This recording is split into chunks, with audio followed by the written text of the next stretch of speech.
Let me know when I can begin. Please begin. Okay, thank you. My name is Aaron Kuharchuk, and I am a TDSB parent of 3 children. Today, I would like to talk about a TDSB staff recommendation made in a recent report submitted to this committee. Specifically, in a fall update on hate incident data presented to this committee on February 21st, TDSB staff recommended the establishment of provincial reporting standards for hate incident data. I would like to speak about 2 things. First, I agree that the province needs to set data reporting standards because TDSB's current data reporting practices are deficient. And second, that trustees should pass the motion to require the TDSB to implement any standards provided, including existing data standards. First, the TDSB's hate incident reporting practices are deficient. Since I only have 5 minutes, I want to focus on only 4 issues, and I will try to keep each as brief as possible. First, the TDSB does not provide year-over-year data, which is relevant for understanding trends in our schools. From 2018 to 2022, which is the last full year reported by the TDSB, there has been a 35 times increase in the number of hate incidents in TDSB schools. Over that same time period, incidents of anti-Semitism have increased 17 times.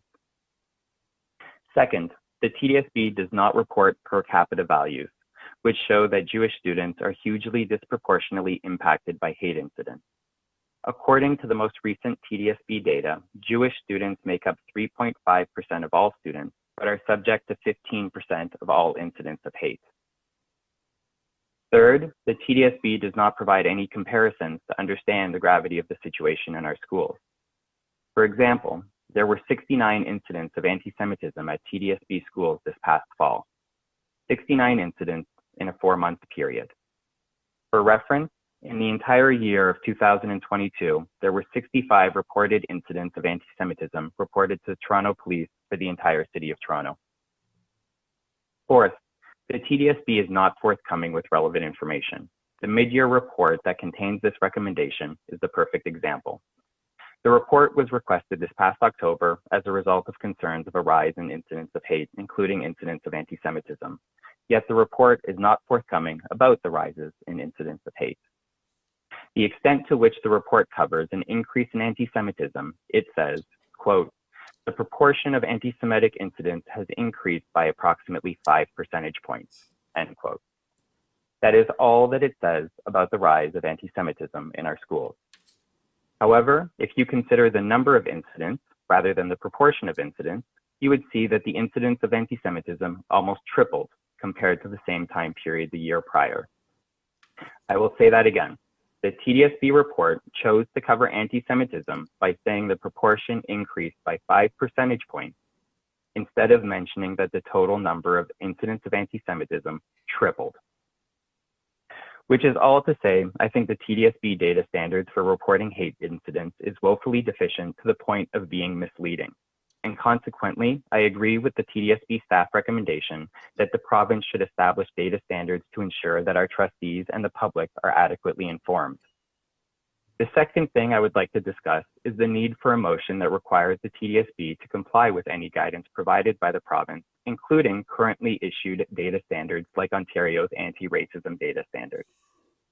This motion is necessary because the TDSB does not currently comply with that existing data standard.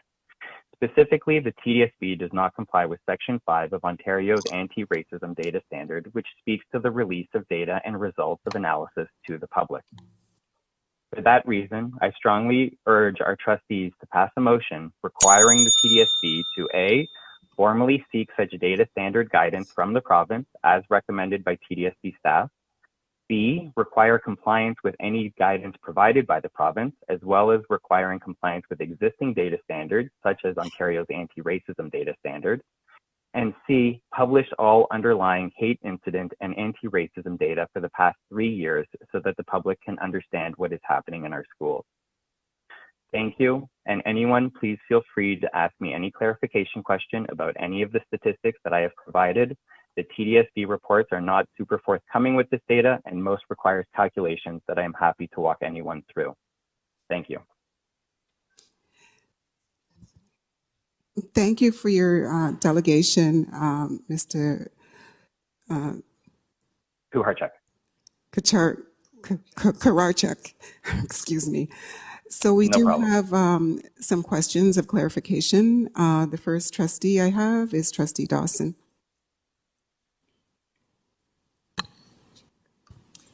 Thank you, through the chair. Thanks so much for your delegation. I just have one question. When you're asking that the TDSB publish all hate incidents, what can you elaborate on that? Do you mean individual incidents?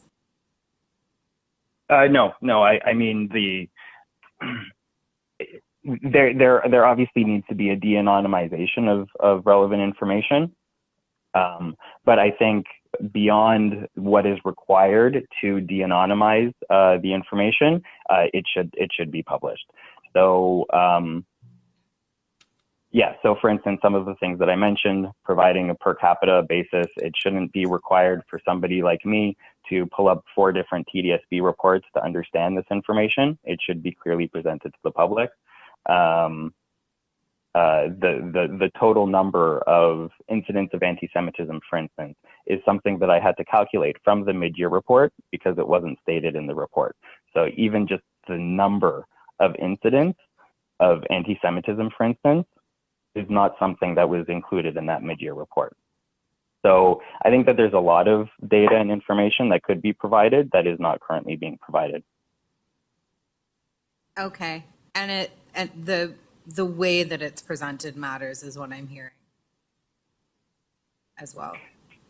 Yeah, I mean, for instance, like I spoke about, to report that the proportion of incidents of anti-Semitism went up 5 percentage points is factually correct. I'm not saying that that's not true, but it ends up somebody reading that walks away with a very different impression than somebody who reads the same data presented in a way that actually looks at the total number of incidents year over year and shows that it tripled this past fall. Okay. Thank you. Those are my questions. Thank you for your delegation. Thank you. Thank you.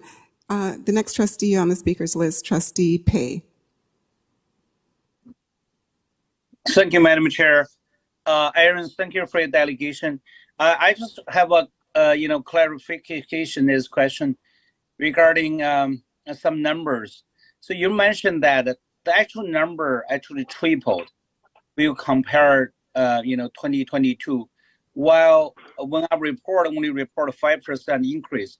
So when you say 5% increase, is that 5% increase of a total hate incidents or 5% increase in particular relate to anti-Semitism? Yeah, so good question. So when the mid-year report that reported that the proportion of anti-Semitism incidents went up 5 percentage points. What it means by that is, based on previous year's data, 10% of all hate incidents were related to anti-Semitism, and the mid-year report looking at last fall, it was 15% of all incidents.